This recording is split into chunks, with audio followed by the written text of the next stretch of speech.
Hey, what's up everybody, and welcome to another episode of News Dose, where I give you all of the latest news in the game industry. And well, this week I feel like I've talked a lot about X019 because, well, I have.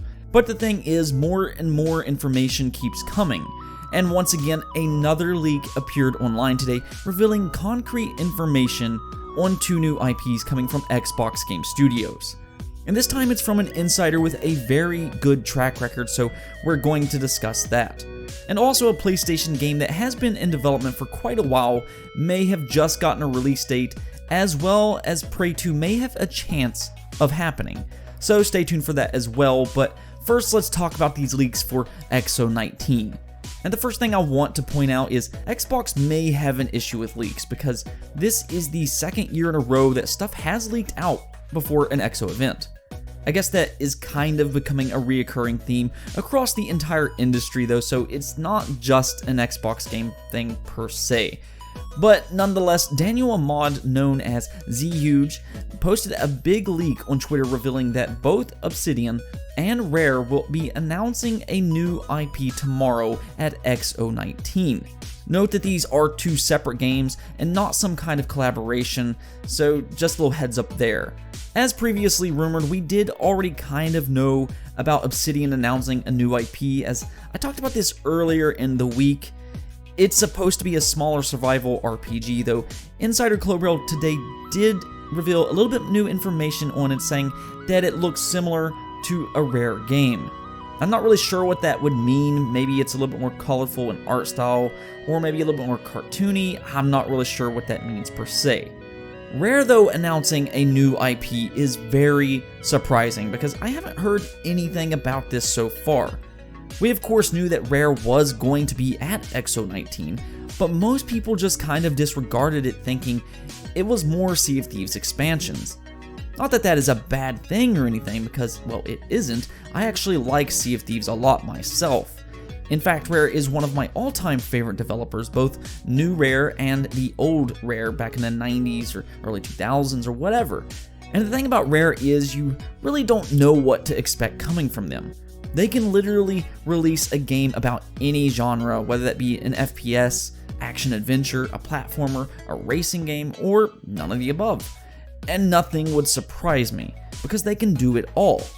According to the Video Game Chronicles, though, this will be a third-person adventure game, and it will be a few years away from release, so my guess would be probably about 2021, and I don't really see that as an issue, as it seems like Xbox is going to start trying to create some hype for Project Scarlet.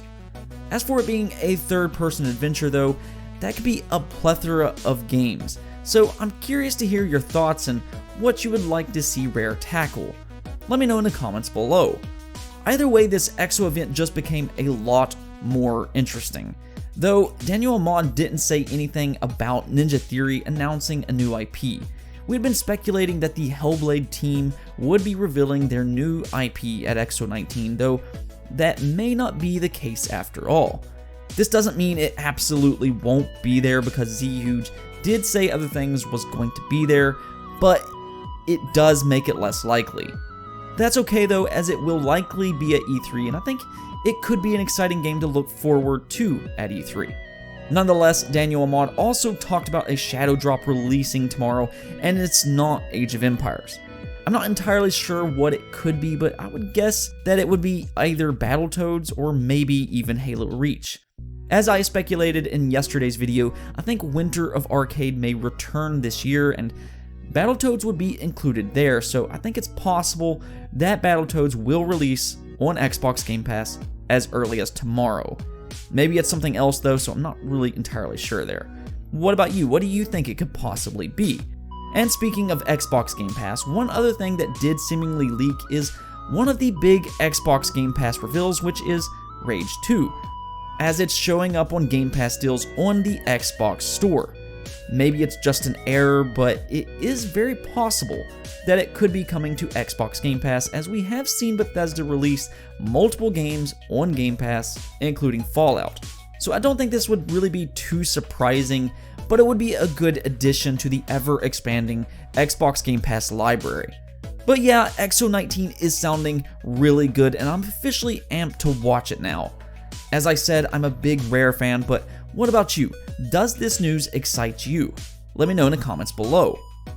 In other news, a UK retailer may have accidentally revealed the upcoming PlayStation game Dreams release date, which would be February 14th of 2020, if this is indeed correct. I could definitely see that happening considering it's been in development for a few years now, and it's been in beta for a long time too. I think it's actually been in beta for close to a year, and I think that is a good thing considering it is a game that will largely live on its community-made levels. It is a play, create, share type of game, so for those who pick it up on launch, we'll already have a plethora of user-created stuff to play since it's been in beta so long. One thing is for sure though, I'm interested to see how this game will perform because it's been kind of just lurking in the shadows. In all honesty, you don't really hear too much about this game, and even though the creator tools are immensely powerful and very impressive, I do question its appeal to a wider audience. It doesn't seem to be like Little Big Planet, where it was a very charming game that people who don't just want to create stuff can just go kind of play the main game and enjoy it. I'm just not sure on Dreams as of this moment, but I would be glad to be wrong here. And speaking of things that I wasn't sure about, Shin Megami Tensei 5 has been confirmed to still be in development. The thing is, this game got revealed a long time ago for the Nintendo Switch, but from that point forward, it just completely vanished to the point people started asking if the game got cancelled. But apparently, a customer support representative dispelled this rumor by directly saying that it is still in development. And any rumor that says it has been cancelled is made up. He certainly didn't beat around the bush here, and I like it. The absolute transparency is very much appreciated, so for fans of the Shin Megami Tensei franchise, fret not. And you know, one game people have been fretting over a lot is Pokemon Sword and Shield, as we've seen several things leak out over the last few months, and these leaks have not made Pokemon fans happy, or at least I should say some Pokemon fans. This basically stems from the idea that Game Freak cut a lot of content, whether that be features like global trading, forcing XP share, or cutting out a lot of Pokemon from previous games. Really, it's just been one controversy after another, but reviews have been coming out today and it's being received well with an 81 overall score on Metacritic as of me saying this right now. Granted, this may not be as high as some of the other games in the franchise, but still good scores nonetheless. As for me, I never really bought into all the negativity, and I'm just excited to play Pokemon this Friday. I've loved Pokemon since the original Red and Blue, and I also love the competitive side of things. I'm just happy they added an item that lets you change the nature of your Pokemon. That's the biggest bonus for me, and I'm sure I'm going to enjoy Sword and Shield as I have every other Pokemon game.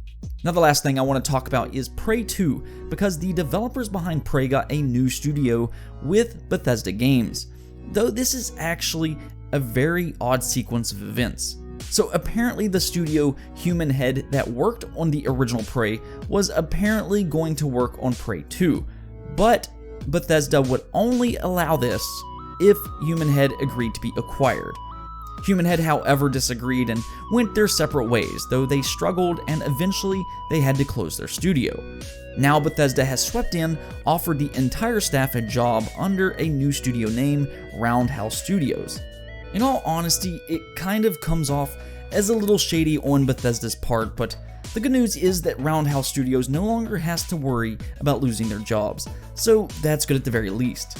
Plus, because I do know that Roundhouse Studios was very passionate about Prey, this could mean that they could once again work on the Prey franchise moving forward. So it may be a very good match between the two. Though with that said, I have heard another studio may be working on Prey, so I'm not sure what will happen there if that is indeed true. What do you think about the whole situation though? Do you want Roundhouse Studios to work on Prey or let them work on a new IP? Anyways though, that's it for this episode, but if you liked the video, don't forget to hit that bell notification and subscribe button. Peace out.